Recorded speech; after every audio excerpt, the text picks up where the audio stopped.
Esto me lleva a que si el Israel ya no es más literal, sino que es espiritual, entonces el rey del norte y el rey del sur tampoco pueden ser literales. Esto es importante. Si hubo una transición con Israel que dejó de ser literal para ser espiritual, eso significa que porque el Dios que yo conozco y le sirvo es un Dios de orden y sistemático, cuando Él cambia una cosa, lo cambia todo. Así que cuando Israel dejó de ser literal y pasó a ser espiritual, ahora por ende obligatoriamente el rey del norte y el rey del sur tampoco pueden ser literales, sino que tienen que ser espirituales. Recuerde esa palabra, dije espirituales. Lo vamos a probar con la Biblia. Esto es un principio que está en la Biblia y sale y está allí. Lo que pasa es que a veces no le prestamos atención a los detalles. Mire el ejemplo, cómo yo lo hago. Cuando Israel era literal, el rey del norte y el rey del sur eran literales. Pero una vez llegamos al año 34 e Israel llegó a ser espiritual, entonces eso hace que en la profecía de Daniel 11 el rey del norte y el rey del sur sean ¿qué cosa? Espirituales también.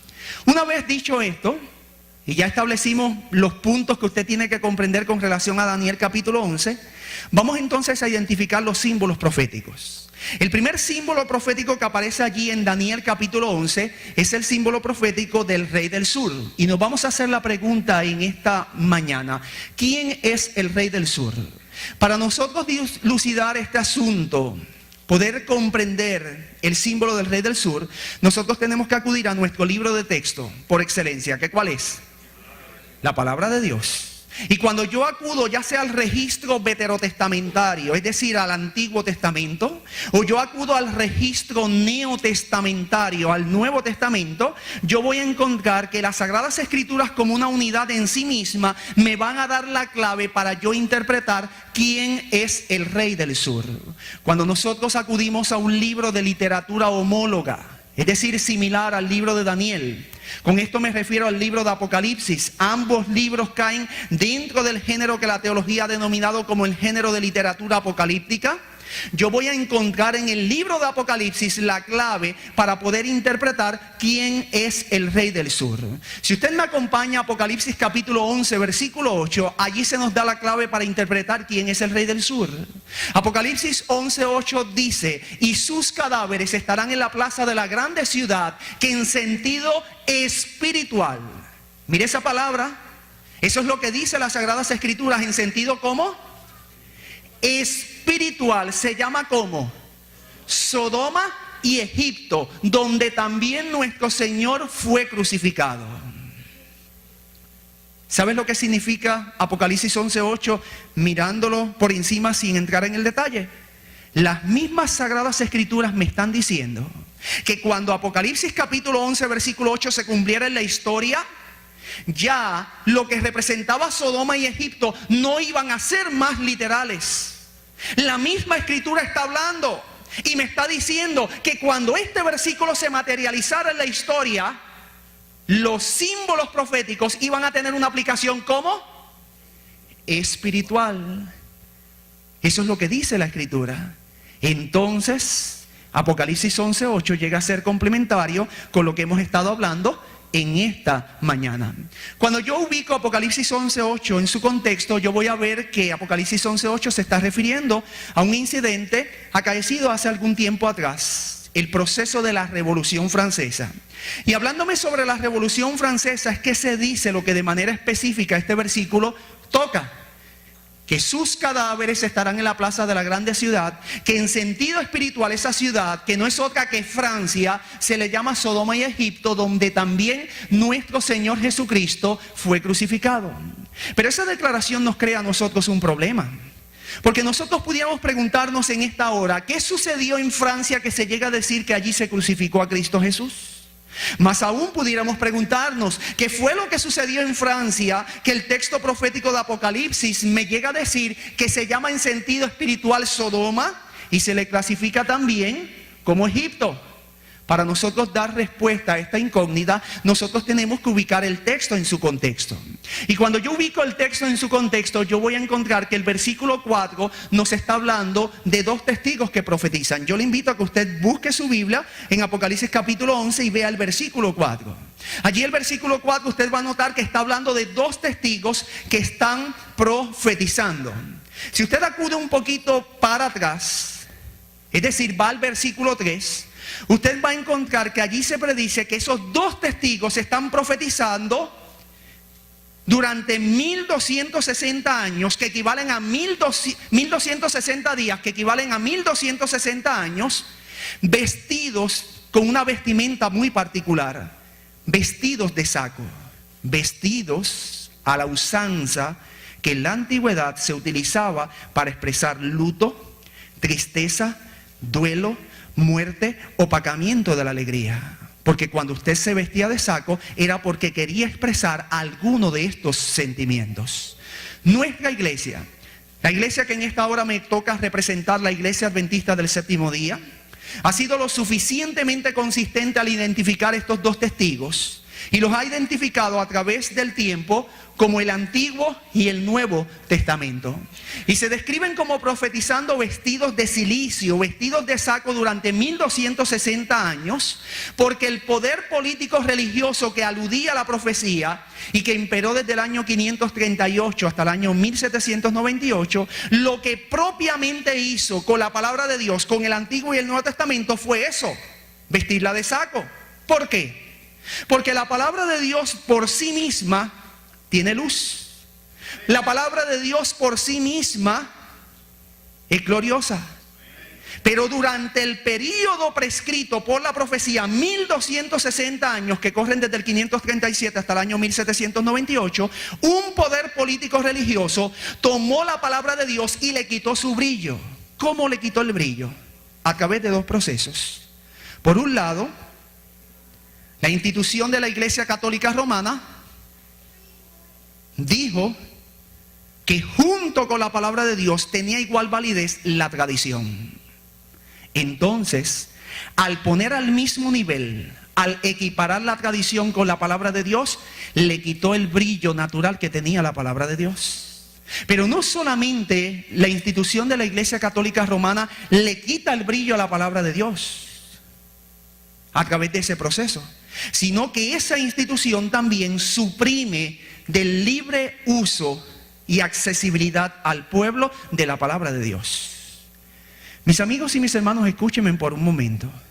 Nosotros no pensamos mucho en eso, pero hasta los otros días, estoy hablando en 1800, eso no va mucho tiempo, la iglesia prohibía que las personas tuvieran Biblias en sus casas. ¿Usted quiere una prueba? Yo le invito a que usted compre el libro 50 Years in the Church of Rome, 50 años en la iglesia de Roma, escrito por Carlos Pascual Chinichi. ¿Tú sabes qué cuenta Carlos Pascual Chinichi? Que su padre tenía una Biblia.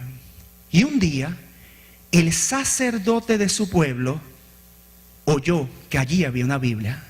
Así que, ¿sabes qué hizo él? Fue directamente hasta la casa y le pidió al padre de Carlos Pascual Chinichi la Biblia. Una vez la tomó, que era la que le leía a su familia todos los días, se la llevó. Un detalle interesante es que aunque Carlos Pascual Chinichi vio eso y se le quedó grabado en su mente, con todo y con eso, él estudia para ser sacerdote. Y durante 50 años se ejerce como sacerdote, pero al final de los 50 años decide salir de la iglesia de Roma.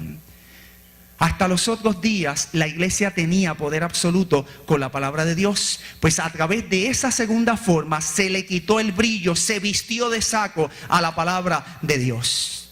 Esos dos testigos profetizan vestidos de cilicio, por lo que ya hemos dicho. Ahora llega a decir el versículo 7 que cuando estos dos testigos, que son el Antiguo y el Nuevo Testamento, hayan acabado su obra de profetizar vestidos en ropa de luto durante el periodo prescrito, que dice el versículo 7, la bestia que sube del abismo hará guerra contra ellos, los vencerá y los ¿qué? Yo quiero que ahora usted note un detalle sumamente impresionante en la profecía. Mire lo que está diciendo la profecía. La profecía dice que el poder descrito en los versículos del 3 al 4 solamente le iba a quitar el brillo a la palabra de Dios. Escuche, no iba a exterminar la palabra de Dios, solamente le iba a quitar su brillo. Yo encuentro eso interesante, porque eso es lo que propiamente hizo la institución de la Iglesia Católica Romana. La institución de la Iglesia Católica Romana nunca ha desechado la palabra de Dios. No. Ellos dicen que la Biblia es una fuente más entre las varias que ellos tienen para interpretar. En ese sentido, cumple lo que Dios había escrito en Apocalipsis capítulo 11, que tan solo le iba a opacar su brillo. Pero dice el versículo 7 que va a venir un movimiento después del período de supremacía papal que concluyó en el año 1798, que a ese movimiento, proféticamente hablando, sí le estaba reservado destruir la palabra de Dios. Ese movimiento es descrito como la bestia que sube del abismo, que hará guerra contra la palabra de Dios, los vencerá y los matará. Este movimiento iba a destruir la palabra de Dios. En otras palabras, me está describiendo lo que sucedió en la Revolución Francesa, donde la Biblia fue acallada en su totalidad. Se quemaron Biblias por montones, y más que eso, se decretó que Dios no existía. De hecho, mis amigos y mis hermanos, escúcheme algo. Francia ha quedado en la historia marcada como el único país que se ha atrevido a redactar leyes a través de sus legisladores diciendo que Dios no existe. Todo país reconoce que Dios existe. El único país que oficialmente hablando por sus legisladores ha dicho que Dios no existe ha sido Francia. Y eso es decir mucho. Entonces, bajo el contexto de la Revolución Francesa, es que el versículo 8 me llega a decir que esa ciudad se llama en sentido espiritual como Sodoma y Egipto, por una razón. Porque así como estas dos ciudades respectivamente, es decir, Sodoma y Egipto, se caracterizaron por su inmoralidad y por sus actitudes ateas, una ciudad en el futuro, me decía la profecía de Apocalipsis capítulo 11 versículo 8, que no era otra que Francia, también se iba a ser suscitada o iba a levantarse con esas mismas dos características, inmoralidad y actitudes ateas. Quizás alguien en esta mañana pregunte, pero Pastor Cortés, ¿cómo podemos saber que Sodoma es símbolo de inmoralidad? Bueno, si usted acude a los capítulos 18 y 19 de Génesis, usted va a encontrar que el pecado preponderante por el cual Dios destruye a los habitantes de la llanura fue precisamente por la inmoralidad. Por la inmoralidad en el plano sexual. De hecho, Sodoma llega a ser, tiene tantas implicaciones de lo que tiene que ver con lo moral o lo inmoral en el ámbito sexual, que todavía hasta nuestros días hay una palabra que se conserva que data de las incidencias ocurridas en esa ciudad, la palabra sodomita y la palabra sodomía. Indudablemente Sodoma en la profecía representa inmoralidad. Pero quizás alguno de ustedes pudiera decir, pero Pastor Cortés, ¿cómo podemos corroborar que Egipto es símbolo de ateísmo? Bueno, si usted acude a Éxodo capítulo 5 versículo 2, usted va a encontrar que allí se nos describe el momento cuando Dios comisiona a Moisés para comparecer delante de Faraón para que deje salir a su pueblo de Egipto. Y cuando Dios comisiona a Moisés y Moisés va delante de Faraón, y aquí lo vemos, Faraón contesta, ¿quién es Jehová para que yo oiga su voz y deje ir a Israel? Yo no conozco a Jehová, ni tampoco dejaré ir a Israel. La persona que admite no conocer a Dios es un ateo. La persona que no reconoce a Dios en su vida es un ateo. Es así entonces, mis amigos y mis hermanos, como las palabras del gran jerarca de Egipto, Faraón, trascendieron en el tiempo, fueron registradas en la escritura y llegaron a representar su país, porque su máximo representante dijo que no reconocía a Dios y esa es una actitud atea. Entonces sus palabras vinieron a representar en la profecía bíblica la actitud que él tomó cuando fue interpelado por el profeta de Dios, que no fue otro que Moisés. Entonces la escritura me dice que Egipto es símbolo de ateísmo. Ahora entonces noten la conclusión. Así como una ciudad en la antigüedad de Egipto se destacó por su ateísmo, una ciudad en el futuro, Francia, me decía la profecía de Apocalipsis, se iba a destacar por su ateísmo, pero no solamente por su ateísmo, sino por su inmoralidad. ¿Hubo inmoralidad en la Revolución Francesa? Busque la historia y va a corroborar que sí. Yo le voy a decir el racional. ¿Por qué? Si ellos dijeron que Dios no existía, al decir que Dios no existe, tampoco es válida su ley. Y al describir o creer que no es válida su ley, el pueblo se entregó al desenfreno moral. La historia corrobora que hubo inmoralidad en la Revolución Francesa. Pero no solamente hubo inmoralidad, la Revolución Francesa históricamente es reconocida como un proceso ateo. Pero aquí entramos en un detalle interesante. Fue así como entonces Francia, a través de su combinación de ateísmo e inmoralidad, crucificó a Cristo. Porque usted sabe que Jesús no fue crucificado ni en Sodoma, ni en Egipto, ni siquiera en Francia. Pero ¿por qué el texto dice que allí se crucificó a Cristo? Es una tipología. Y escúcheme, así como Israel, anterior a crucificar a Cristo, ¿qué fue lo primero que hicieron? Lo desecharon. De igual manera, ahora el vidente de Patmos dice que porque Francia, en su combinación de ateísmo e inmoralidad, iba a desechar a Cristo, es como si lo hubiese crucificado. Por eso es que el texto llega a decir que allí se crucificó a Cristo Jesús. Ahora vamos a llegar a nuestra conclusión. Hemos dado todo este trasfondo para explicar el rey del sur. Si Apocalipsis 11:8 me describe que Egipto, y usted recuerda que Egipto es lo que está al sur de ¿qué? De Jerusalén. Egipto es el rey del sur. Si Egipto, según la Biblia, representa ateísmo, entonces se nos hace muy fácil concluir que en la profecía de Daniel 11, versículo 40, cuando allí se habla del rey del sur, ese rey del sur, que es Egipto, tiene que representar ateísmo. Mire, mi hermano, el Dios que yo conozco es un Dios de orden y sistemático. Él da principios que usted lo puede trazar a través de la Escritura. Y si Él dijo esto es esto en tal lugar, créame, va a ser lo mismo a través de las edades. Eso significa que en la profecía de Daniel capítulo 11, el rey del sur es ateísmo. Así que Egipto, que ahora es espiritual, representa ateísmo. Pero vamos a hacernos una pregunta.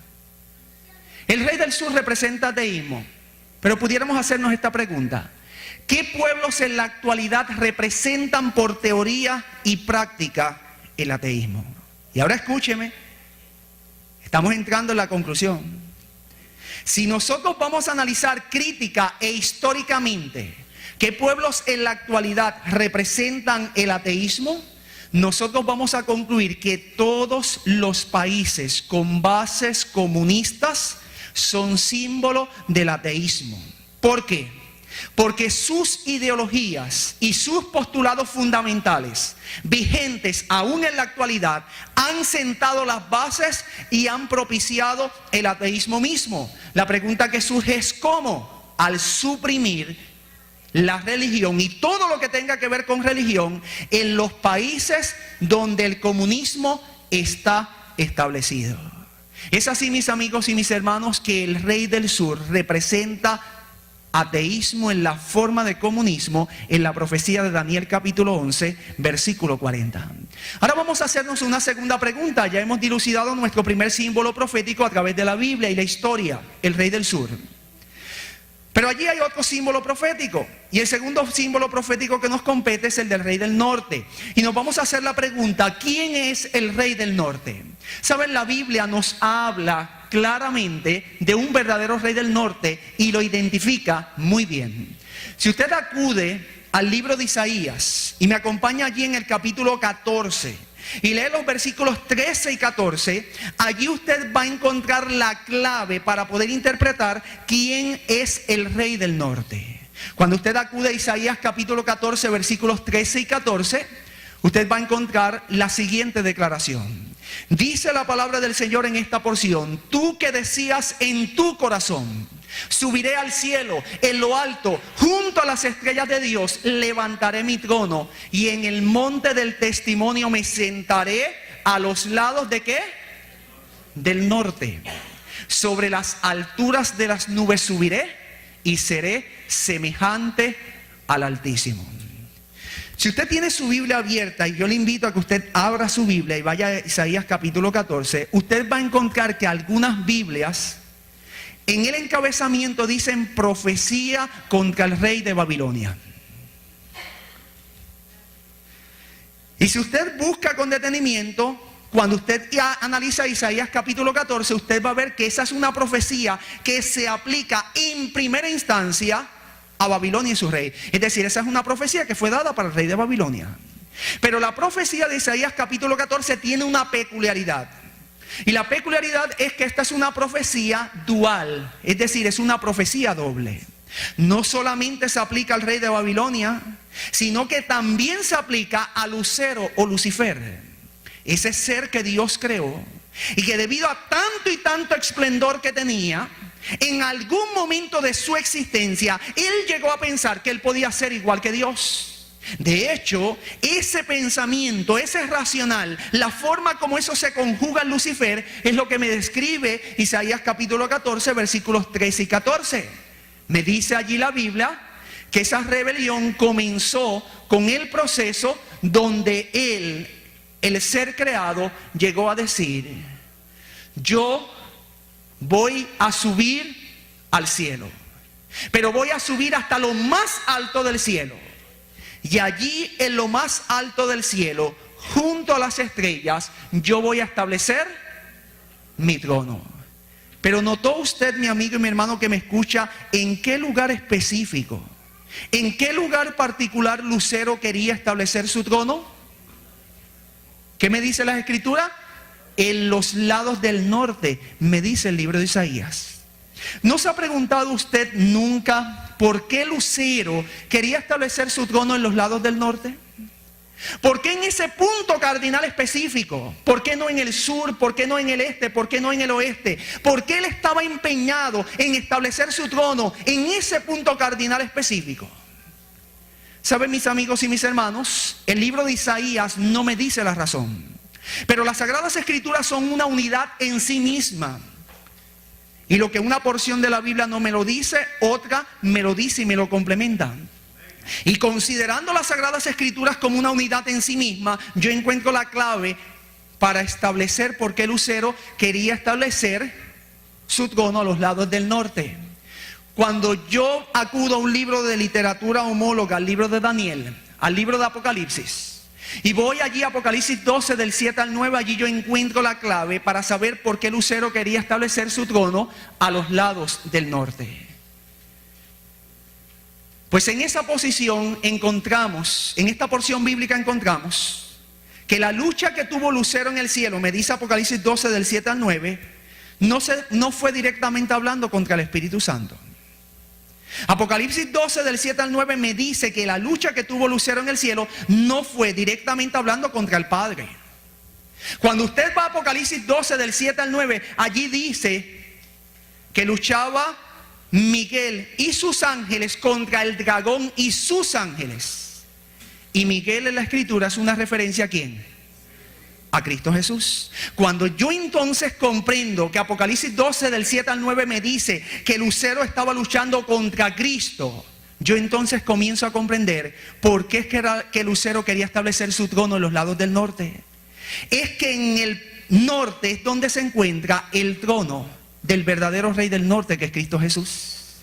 Cristo Jesús es el verdadero rey del norte y tiene su trono allí en el norte, en el cielo.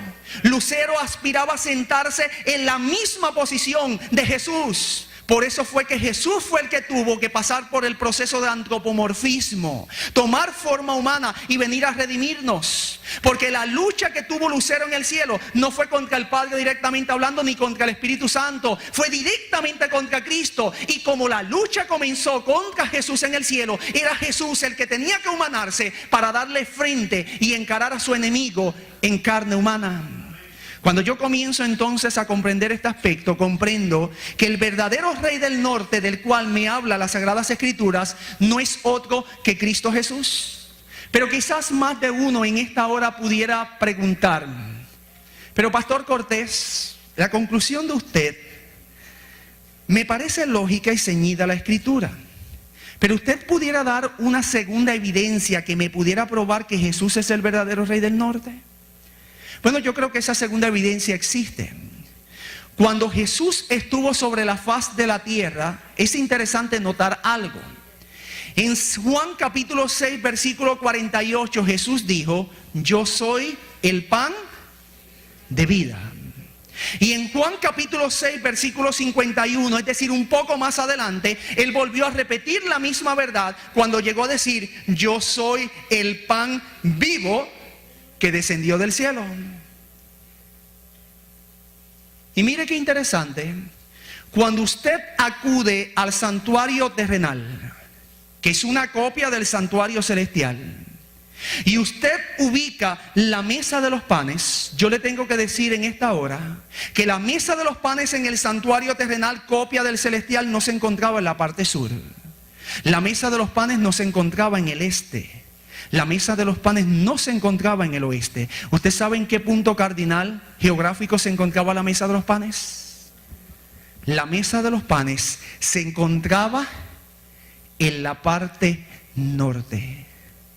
Si Jesús llegó a decir que Él era el pan de vida que había descendido del cielo, estaba haciendo referencia a la ubicación donde se encontraba su trono. Y el santuario me dice que su trono estaba en la parte norte del santuario. Otra evidencia más de que el verdadero Rey del Norte es Jesús. Mire un detalle interesante. Las Sagradas Escrituras se explican solas. ¿Usted recuerda un texto de Apocalipsis? Una promesa que Jesús hizo: al que venciere, yo le daré que se siente conmigo en mi trono, así como yo he vencido y me he sentado con mi Padre en su trono. ¿Qué está diciendo esa declaración de Apocalipsis? Que en el cielo hay un trono doble. Un trono que lo comparte el Padre con el Hijo. Y yo encuentro que la mesa de los panes tenía 2 hileras de panes, haciendo referencia al trono doble que existe en el cielo. Otra evidencia más de que Jesús es el verdadero Rey del Norte. ¿Saben, mis amigos y mis hermanos? Indudablemente, cuando unimos nosotros estas 2 evidencias, tendríamos que concluir: Jesús es el verdadero Rey del Norte. Pero cuando yo acudo a la profecía de Daniel 11:40, voy a encontrar que allí me habla de un Rey del Norte. Pero conforme yo voy leyendo los versículos 41, 42, 43, 44, 45, yo voy a encontrar que las obras que lleva a cabo el Rey del Norte, del cual me habla esta profecía, no cuadran con Cristo Jesús y su persona.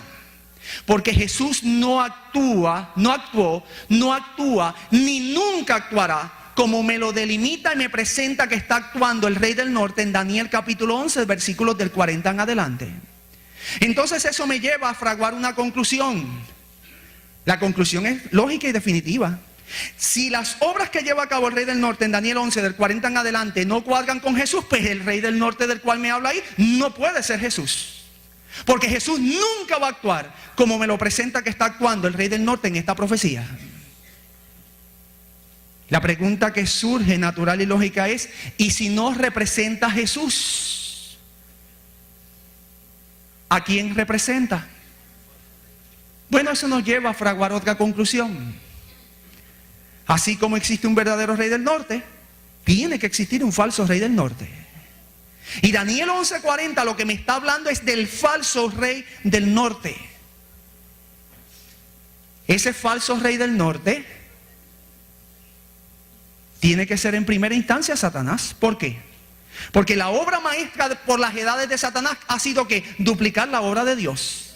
Y en este caso no ha sido la excepción. Él sabe que Jesús es el verdadero Rey del Norte, pero como él quería sentarse en su trono, él se convierte entonces en el falso Rey del Norte.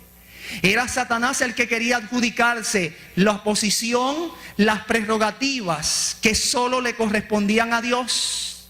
Entonces él en primera instancia es el falso Rey del Norte. Aquí vemos un resumen en gráfico de lo que acabamos de decir. Pero saben, el símbolo del Rey del Norte va aún más allá. Satanás, pudiéramos decir que es el falso Rey del Norte, pero él no actúa solo. Usualmente Satanás tiene sus estratagemas para escudarse y se escuda detrás de personas o de sistemas. En este caso de la profecía de Daniel 11, no es la excepción. El rey del norte del cual me habla Daniel 11 tiene que ser uno que siga las pisadas de aquel que quería exaltarse sobre Dios. Y esto nos lleva a identificar más claramente al falso rey del norte del cual alude Daniel 11:40.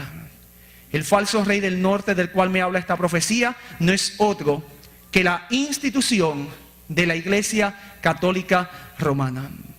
Es esta iglesia la que se ha adjudicado y se ha autodesignado los poderes, la posición y las prerrogativas que solo le corresponden a Dios.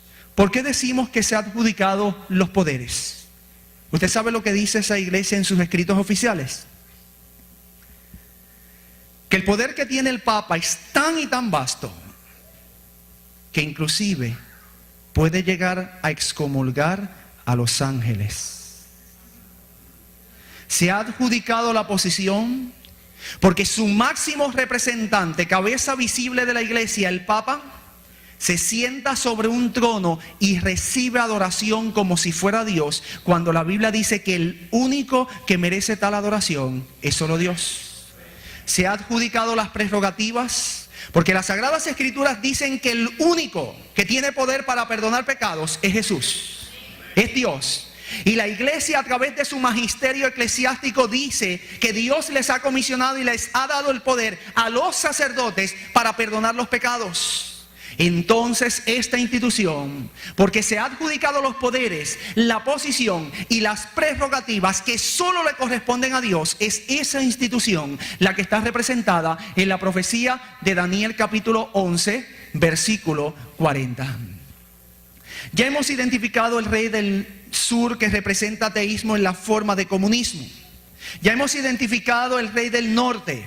El verdadero rey del norte es Jesús, el falso rey del norte es Satanás, pero actúa a través de una entidad que es de la cual me habla Daniel capítulo 11, la institución de la Iglesia Católica Romana. Y aquí vemos en gráficos lo que es ese simbolismo.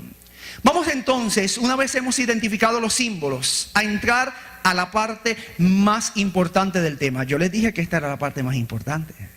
Esta es la parte que va a corroborar que las conclusiones a las cuales hemos llegado indudablemente son así. La Reina Valera de 1960, la primera frase que emite es la siguiente: pero al cabo del tiempo. Me gusta mucho más cómo lo rinde la Reina Valera del 90, porque allí no me dice al cabo del tiempo. A mí allí me define cuál es ese cabo del tiempo. Me dice que es en el tiempo de ¿qué? Del fin. Cuando la Reina Valera del 60 dice al cabo del tiempo, se refiere a un lapso de tiempo posterior entre lo último enunciado, que fue lo que enuncia el versículo 39, y lo que a continuación sigue. Pero cuando la Reina Valera del 90 me dice en el tiempo del fin, me está dando un momento particular en la historia para yo comenzar a datar esta profecía bíblica. Tú y yo conocemos que el tiempo del fin, históricamente hablando, dio inicio ¿en qué año? En el año 1798. Eso significa que integrando el conocimiento que nosotros tenemos con lo que me está diciendo la profecía lo que me está diciendo es que lo que dice el versículo 40 es algo que yo voy a comenzar a ver a ocurrir después del año 1798. Eso es lo que me está diciendo la Escritura. Después del año 1798, es decir, en el tiempo del fin, yo voy a comenzar a ver lo que la profecía está describiendo en este versículo. ¿Y qué comenzará a suceder después del año 1798? Dice la profecía que el rey del sur contenderá con él. Aquí entramos en un detalle muy particular. Ese él es identificado en la gramática española como un pronombre personal. Ese pronombre personal, él, hace referencia al personaje principal de la profecía de Daniel capítulo 11, que no es otro que el rey del norte. Y cuando entonces yo entiendo que este pronombre personal hace referencia al rey del norte, lo que la profecía me está diciendo, y vamos a integrar, que después del año 1798, el rey del sur va a comenzar a luchar contra el rey del norte.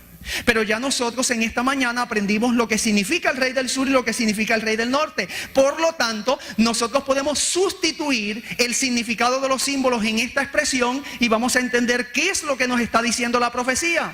La profecía lo que nos dice es que después del año 1798, el ateísmo en la forma de comunismo va a comenzar a luchar contra la institución de la Iglesia Católica Romana. Eso es en sencillas y llanas palabras lo que está diciendo la profecía de Daniel capítulo 11, versículo 40 en sus primeras expresiones. La pregunta que surge naturalmente es, ¿pudiéramos nosotros encontrar alguna evidencia histórica que nos corrobore que después del año 1798 el ateísmo en la forma de comunismo, tal y cual Dios lo había dicho 2500 años atrás, comenzó a luchar contra la institución de la Iglesia Católica Romana? La respuesta es sí. Miren, hay una revista que es la revista Time, del 4 de diciembre del año 1989. Estoy sacando información histórica, no de revistas nuestras. Esto es una revista secular y mundial. Miren lo que decía allí. Allí decía, hasta recientemente los batallones del marxismo, el marxismo es el comunismo, parecían llevarle la delantera a los soldados de la cruz. Con la revolución bolchevique de 1917, note el año, 1917 es posterior a 1798, y por ser posterior a 1798 está haciendo cumplir la profecía en el tiempo del fin, después del año 1798. Con la revolución bolchevique de 1917, Lenin prometió tolerancia, pero entregó terror. Rusia se tornó roja con la sangre de los mártires, dice el padre Gleb Yakudin, el agitador más valiente de la ortodoxia rusa en favor de la libertad religiosa. Ahora escuche, durante los primeros 5 años de dominio bolchevique, es decir, de dominio comunista, 28 obispos y 1200 sacerdotes fueron cortados por la hoz roja. Es decir, el comunismo los exterminó.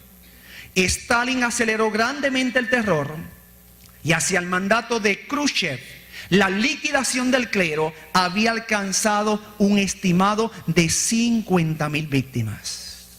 Miren, mis hermanos, tal y cual Dios lo había dicho más de 2500 años atrás, cuando llegó la hora cero, la profecía comenzó a cumplirse. Y después del año 1798, siendo específicos, en el año 1917 comienza a surgir el rey del sur. Comienza a surgir el ateísmo en la forma de comunismo, tal y cual Dios lo había dicho más de 2500 años atrás. Ese poder comienza a luchar contra la Iglesia Católica Romana. Su lucha no solamente fue ideológica, la lucha llegó a ser tan y tan literal que dice que durante los primeros 5 años, 28 obispos y 1200 sacerdotes perdieron la vida. Hacia el mandato de uno de los mayores dictadores, Khrushchev, la liquidación del clero había llegado a un estimado de 50,000 víctimas. 50,000 personas de la Iglesia Católica Romana comenzaron a perder sus vidas porque la lucha llegó a ser literal. Pero Dios había establecido, y entramos en la segunda frase, la siguiente declaración: y el rey del norte se levantará contra él. Este segundo pronombre personal, ubicado en su contexto, que es un contexto de contraataque, hace referencia entonces al rey del sur. Y lo que la profecía me está diciendo es lo siguiente: primero el rey del sur ataca al rey del norte, pero después el rey del norte contraataca al rey del sur. Cuando nosotros entonces interpretamos esta frase, lo que significa es que en algún momento después del año 1798, sin ser específico, el falso rey del norte va a comenzar a luchar contra el poder del rey del sur, interpretando, porque ya ustedes conocen los símbolos, lo que la profecía lo que me está diciendo es que después del año 1798, la institución de la Iglesia Católica Romana, en algún momento en el tiempo del fin, va a comenzar a atacar al ateísmo en la forma de comunismo. Cuando yo sigo interpretando y entro a la próxima frase, yo voy a encontrar que la próxima frase dice que cuando la Iglesia Católica Romana se levante para contraatacar al comunismo, lo hará como una tempestad. Eso es lo que dice Daniel 11:40. Ahora, yo quiero ubicar esta frase en el contexto del tiempo de Daniel. ¿Cómo se levantaba una tempestad? Porque aquí el vidente está utilizando una metáfora, una comparación.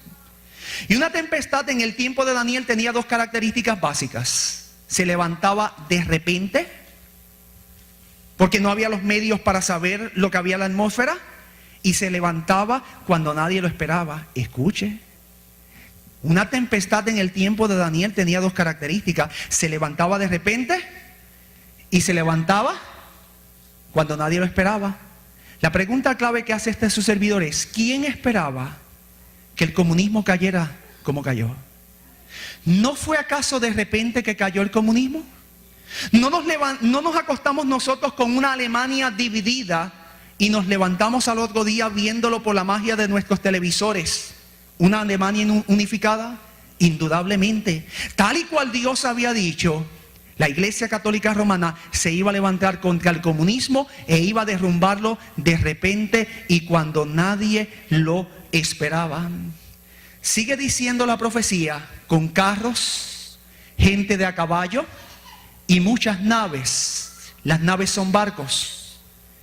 En otras palabras, la profecía me dice que cuando la Iglesia Católica Romana se iba a levantar contra el comunismo, iba a ser de repente cuando nadie lo esperaba, pero como un poderoso batallón que se iba a dirigir hacia la guerra. Le iba a dar guerra al comunismo. Eso es lo que me está diciendo la profecía, con una fuerza arrolladora. Pero note usted algo, mis amigos y mis hermanos, y ahora sígame. Los carros son medios de locomoción rápidos porque son tirados por caballos. Los jinetes van sobre caballos y van también de forma rápida. Y los barcos quizás son un poco más lentos, pero dos de los medios que Daniel ve en la visión son rápidos. Eso significa que la lucha que va a encabezar la Iglesia Católica Romana contra el comunismo va a ser una lucha veloz, va a ser una lucha rápida.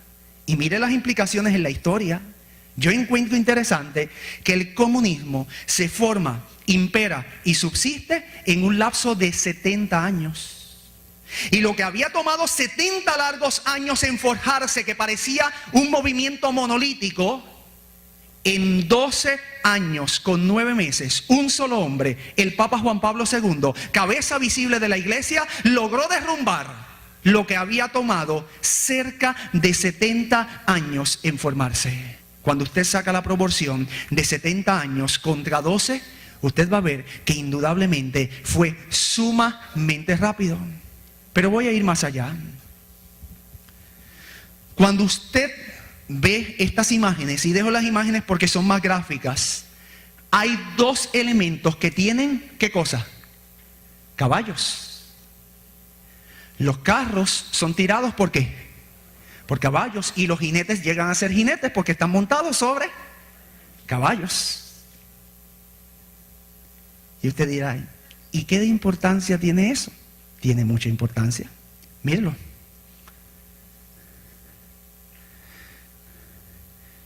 Cuando usted va al pueblo de Israel, usted va a encontrar que posterior a su salida de Egipto y anterior a que comenzara la dinastía, es decir, anterior a que Salomón comenzara a gobernar, Israel no tenía caballos. ¿Usted me escuchó? Por lo menos en un renglón particular, Israel no tenía caballos. ¿Cómo yo lo puedo probar? Mire, cuando usted va a Éxodo 20:17, se prohíbe codiciar el buey y el asno, pero no se habla del caballo. ¿Por qué? Porque Israel no tenía caballos.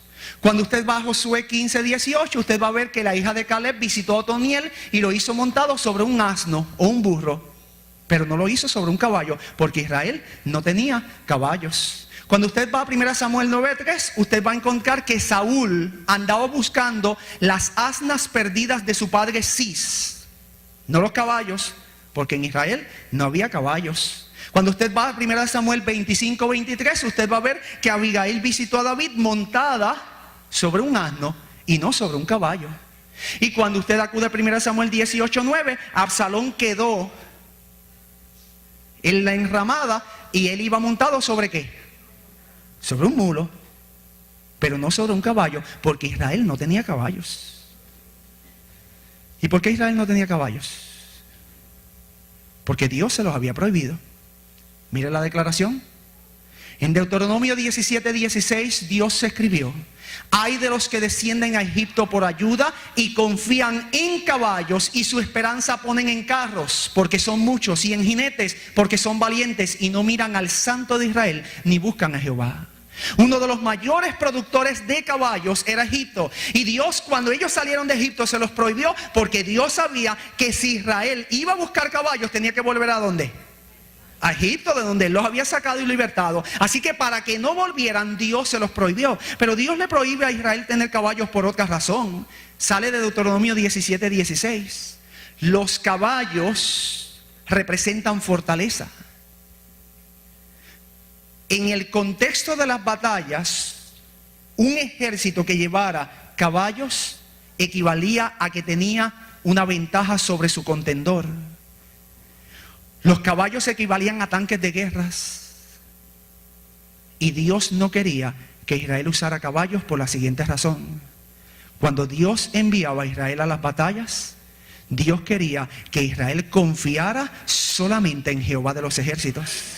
La batalla no se la daba a su fortaleza. Por eso fue que Dios castigó a David cuando hizo el censo, porque él estaba buscando dónde estaba su fortaleza. Y Dios siempre ha querido que su pueblo no confíe en el número que tiene, sino en Jehová de los ejércitos. Cuando yo encuentro que en la profecía de Daniel capítulo 11 versículo 40, el falso rey del norte, la institución de la Iglesia Católica Romana, utiliza dos elementos que tienen caballos, significa que el falso rey del norte, cuando gane esa batalla contra el comunismo, no la hará por su poder y confianza en Dios. La institución de la Iglesia Católica Romana ganará contra el comunismo confiando en sus propias fuerzas, confiando en su poderío, pero dejando de lado el poder de Dios. Y es por eso que se describen dos elementos que tienen que ver particularmente con los caballos. La última expresión que aparece allí en Daniel capítulo 11 versículo 40 es la siguiente: entrará por las tierras, inundará y pasará. Cuando usted hace un análisis gramatical de esa última expresión, usted va a encontrar que allí existen tres verbos y un sustantivo. Y esos tres verbos y ese sustantivo, en su orden de aparición, tienden a demostrar tres cosas. Tienden a demostrar la acción. Esa es la acción que va a entrar. En segundo lugar, me demuestra la dirección. Va a entrar, pero me dice hacia dónde se dirige: por las tierras, hacia ciertos territorios en particular. Y los últimos dos verbos tienden a demostrar la eficiencia: inundará y pasará. Aquí nuevamente el vidente retoma la imagen de la tempestad. Y así como una tempestad inunda y pasa dejando todo destruido, el vidente ve que cuando el rey del norte se levante contra el rey del sur, es decir, cuando la Iglesia Católica Romana se levante contra el comunismo, va a entrar por los territorios comunistas y va a inundar y va a pasar. Es decir, va a dejar completamente destruidos los territorios comunistas, como propiamente hace una tempestad cuando entra por ciertos territorios. En otras palabras, la profecía concluye diciendo que en esa lucha que va a llevarse a cabo después del año 1798, la institución de la Iglesia Católica Romana va a salir airosa, va a vencer el comunismo. Yo voy a obviar la cuarta parte, que es un resumen, porque ya he repetido tanto que ya ustedes se la saben de memoria. Ya ustedes pueden repetir esta profecía. Así que voy a omitir lo que tiene que ver con el resumen y voy a entrar a la última parte, que es la faceta histórica. Ese es el resumen. Los que hemos estado al tanto de las incidencias históricas acaecidas hace unos 18 años atrás, pudimos constatar algo sumamente impresionante. Y es el hecho de que quien intervino para que el comunismo cayera en la Unión de Repúblicas Socialistas Soviéticas y sus satélites, quien intervino para que el comunismo cayera en Polonia, Bulgaria, para que el comunismo cayera en lo que era Alemania, todo el mundo sabe que fue el Papa Juan Pablo II. ¿Usted tiene duda alguna? Yo le invito, venga esta tarde. Y le invito a que lea muchos libros de historias que hay que corroboran, todos concluyen, el eje motor para la caída del comunismo lo fue el Papa Juan Pablo II. En unión al presidente de los Estados Unidos, Ronald Reagan, se concertó una alianza que se dio a conocer al mundo 10 años después que ellos lo planearon. Ellos lo planearon en secreto y 10 años después lo logran y el mundo conoce que ellos se habían unido para derrumbar el comunismo. Es así que por eso comenzamos nosotros nuestra temática diciendo que la muerte del Papa Juan Pablo I allanó el camino para el inicio de una profecía que iba a comenzarse a cumplir 10 años después al incidente tratado. Porque Juan Pablo I no era el llamado para hacer cumplir la profecía de Daniel 11:40. El llamado para hacer cumplir la profecía de Daniel 11:40, ¿quién era? Juan Pablo II. ¿Y por qué? Sencillo, había nacido en un país comunista, sabía lo que era vivir bajo la restricción del comunismo, odiaba el comunismo. Y cuando llegó al poder, utilizó el poder inherente al trono en la lucha que de índole personal él tenía contra el comunismo, lo atacó y en 12 años, con 9 meses, logró derrumbar el gran imperio rojo. Un detalle interesante, mis amigos y mis hermanos, es encontrar que para el año 1960 el papa que estaba en el poder era Juan XXIII. Y una fuerte tradición en la Iglesia Católica Romana decía que si el Papa que estaba en el poder en 1960 consagraba a Rusia al Inmaculado Corazón de María, el comunismo desaparecería. Cuando al Papa Juan XXIII le mostraron ese documento, él lo leyó y lo engavetó y dijo: esto no es para nuestros tiempos. Juan XXIII tenía razón.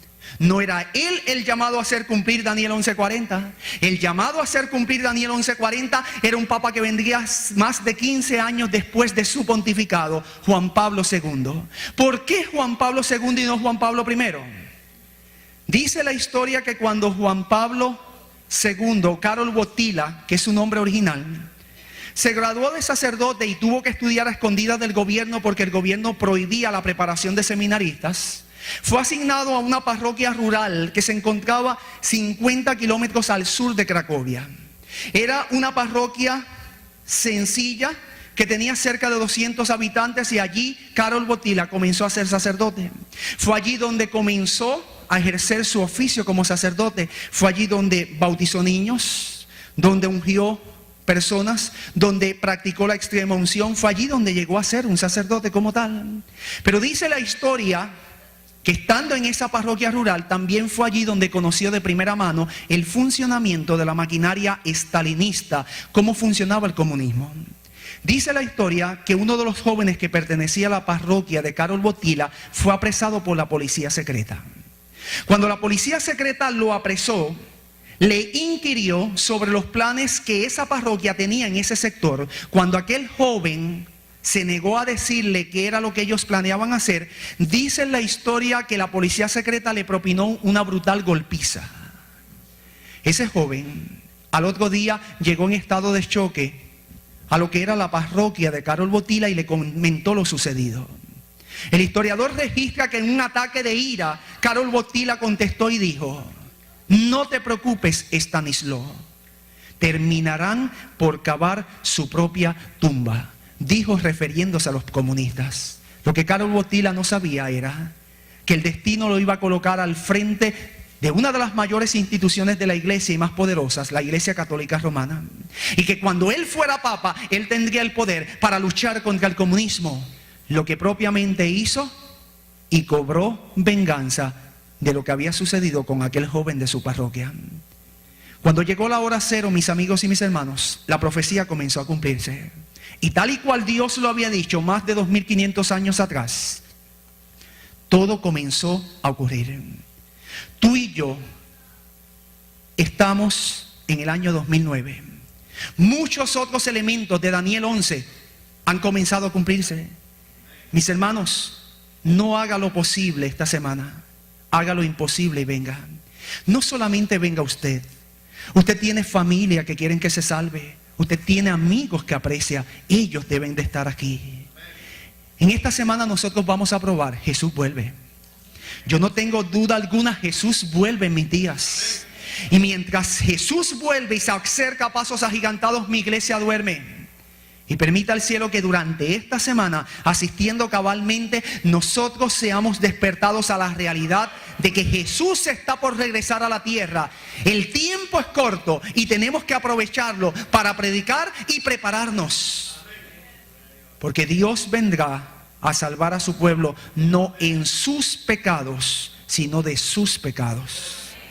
Y permita al cielo que nosotros nos estemos preparando en el tiempo presente para ese encuentro. Solamente queda hacer un último llamado. Jesús es el verdadero Rey del Norte. Y yo quiero en esta mañana concluir diciendo, porque Jesús es el verdadero Rey del Norte, es mi invitación a que tú lo aceptes como verdadero Rey en tu vida. El falso Rey del Norte dará paz y seguridad, una paz y seguridad aparente, pero la paz y seguridad definitiva vienen de Jesús. Y es mi deseo y oración que tú comiences desde el día de hoy preparándote para echar mano por la fe de Cristo Jesús, y que el próximo sábado tú puedas decirme: yo quiero echar mi suerte con el verdadero Rey, porque quiero ser un príncipe o una princesa del reino de los cielos. Dios les bendiga y les guarde.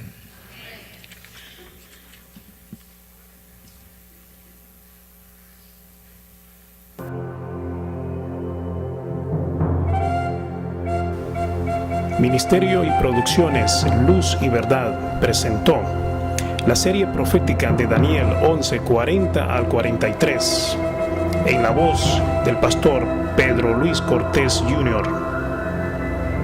Un mensaje profético para nuestros tiempos. Lugar: Iglesia Adventista del Séptimo Día, Lancaster, Pensilvania, Estados Unidos. Pastor Samuel Mercado. Video y edición: Milton Mendoza. Equipo de sonido: Briana Echevarría y Alex Ralat. Primer anciano: Domingo Díaz.